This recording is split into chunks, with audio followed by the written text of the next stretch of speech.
Hi guys, it's Mondays with Susan.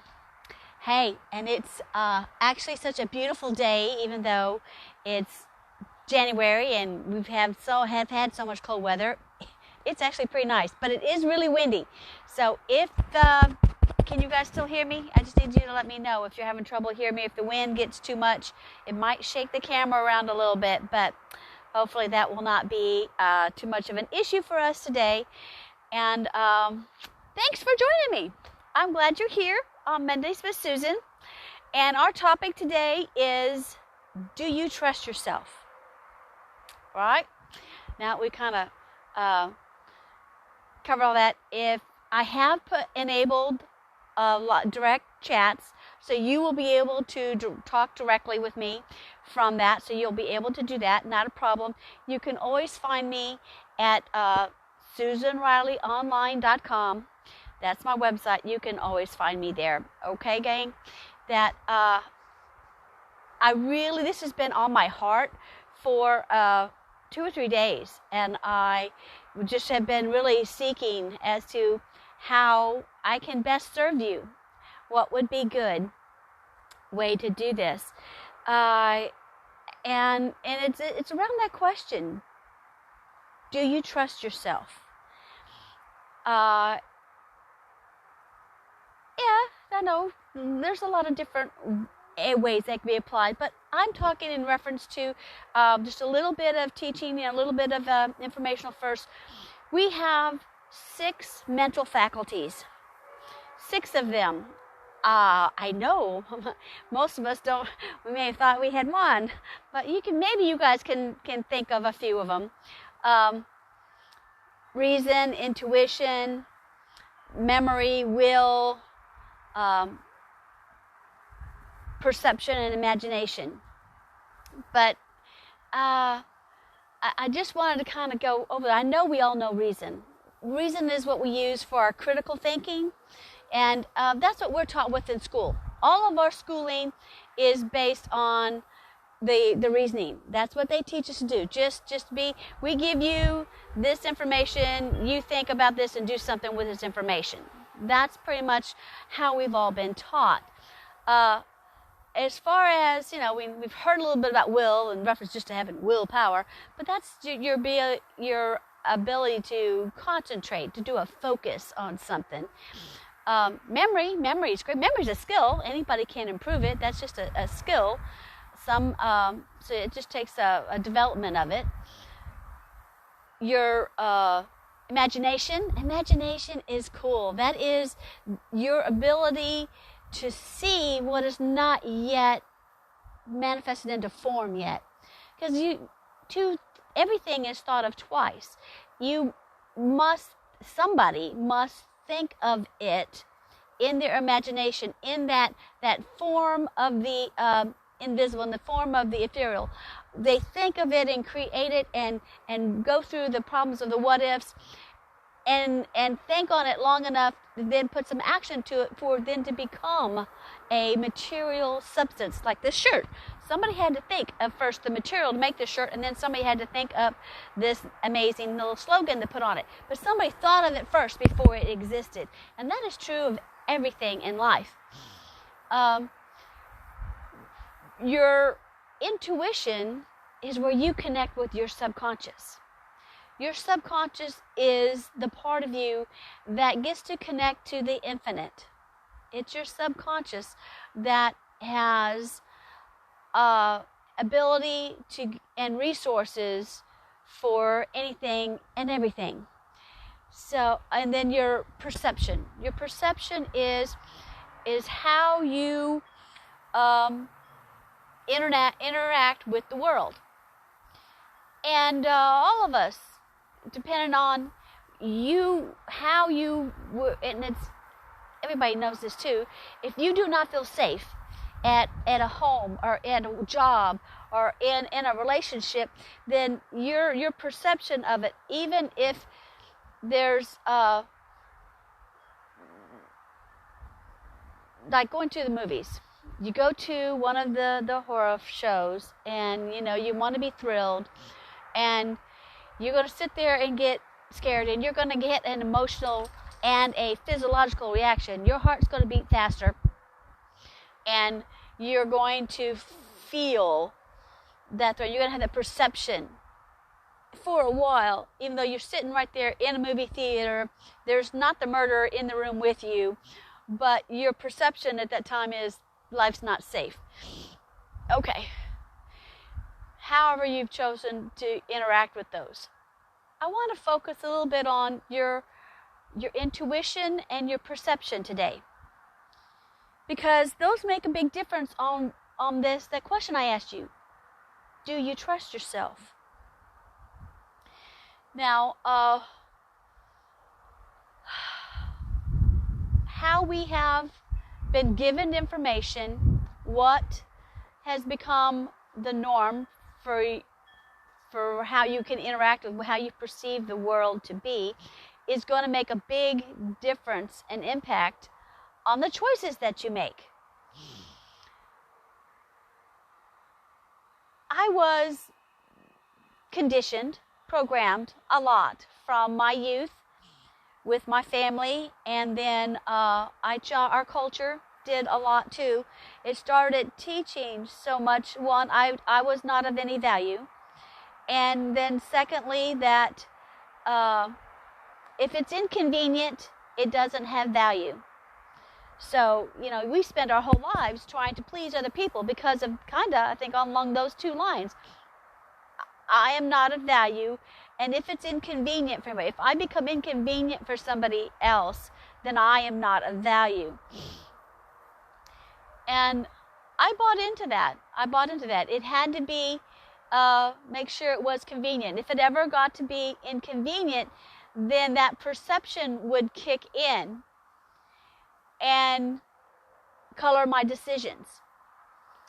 And I would make a decision based on that, whether it was convenient. So it's like how convenient is it for you, for others, for life, will be kind of almost at the top of how I make my decisions from everything in life. What friends I hung out with, what boy I wanted to date in school, or just and then all the way to some more important, heavier things.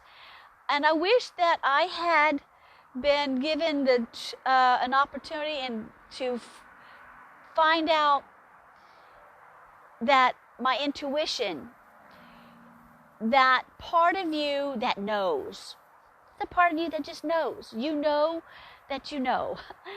You can have, you can go to a party with friends, but you had that kind of check on the inside, like, nah, maybe not, but everybody's going to go there. You don't want to be in the inconvenient crowd. You want to be with that. And then when something bad goes to happen afterwards, you go, yep, I knew something bad was going to happen. You know already. But we don't put any confidence in trusting that knowledge that you have. And that's your intuition. That's your sixth sense. That's your, you could kind of know beforehand a little bit. You've gotten some clues. And that's how we know a lot about what's right and wrong. And I know a lot is really in our culture has gotten gray on what's right, what's wrong. But inside of every one of us, your intuition, you have that self-guided in there. You know what's right. You know what's wrong. And trusting that intuition. Now, especially seeing that, think about it, just by the definition of your intuition. Remember, that's a part of you that will connect to your subconscious. Your subconscious is what is connects to your spirit, and it connects to the infinite. It connects to God, the God who created all of the universe and created everything, all the physical laws. He created all of the spiritual laws. He created everything. And with the information, the experiences that I've had to this date, I do have some knowledge. I have figured a few things out. But when I take and compare what I have known and experienced to this date and contrast that with the knowledge, the wisdom of the living God, I know very little. I know very little in that. But when I can connect and use my intuition more, I can get answers for things that I don't have, the experiences and all this stuff to go with it yet. And I really want to encourage you guys, as our world seems to be in a bigger crisis mode, everything just seems to be bubbling up so much, that you would trust your intuition. Sit and be quiet and trust your intuition. Don't continue to sacrifice your life at the altar of convenience. It has such dire consequences. I know. I let my culture, my upbringing, this idea of if it can't be inconvenient, I must not be inconvenient to anybody else, allowed me to let that voice be louder than that voice inside that says what's right, what's wrong. So when I was a teen and got pregnant when I wasn't expecting it, and my boyfriend said, let's abort it, and my mother said, let's abort it, I didn't have the strength to stand up, because it's too inconvenient to have this interrupt our lives right now. And they gave me a lot of things about how it was going to be a disruption to my life and it would steal so much from me. And I agreed. I didn't have the courage and the strength to stand up.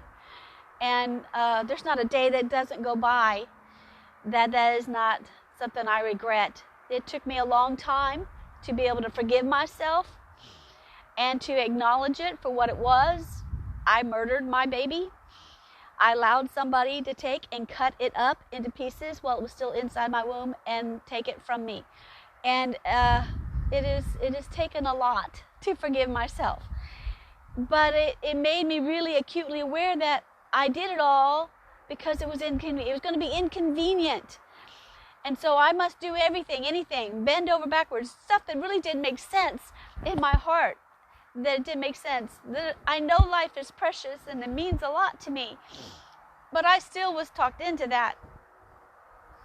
So as things get an opportunity to just keep going sideways, I want to encourage you, sit and take a deep breath. Just take 5 minutes. Just breathe deeply. Just focus on your breathing and just breathe. And take an opportunity to turn and look inward to that knowing, that intuition on the inside of you, that part of you that can connect to the living God, and ask for help. Ask for help. For He is a good God. He is a good God. He's a good God. And He will have answers. Always. Anytime He's told you, if you need wisdom, just ask Him and He will give it to you. He has answers that will get us through. I have enabled the chat, so like I said, you guys can be able to message me directly. If anybody has anything that they would like to talk about, I am here. And I want you to know there is forgiveness and there's peace. There is peace. There is a great peace.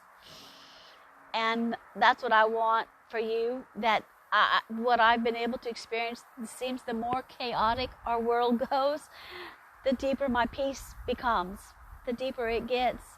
And I can have a calm and even a deep sense of joy, even through something hard. So I don't want you to be afraid of the things that are hard. And I would like you to message me, chat with me, direct message me anytime you need to. And believe that God is not in the process, or ever does He not care about what happens to mankind and what happens to human beings. And He is for us. And so that was what I wanted to get out for you guys today. It's just really been on my heart for several days. and that you be safe. Stay home. Stay home as much as you can right now, and that way you're not put into harm's way of things that are still people still fighting. We will all get through this, and as always, America is a very resilient people, and we'll come out better for it. So I love you all. Mwah. God bless you, and be at peace.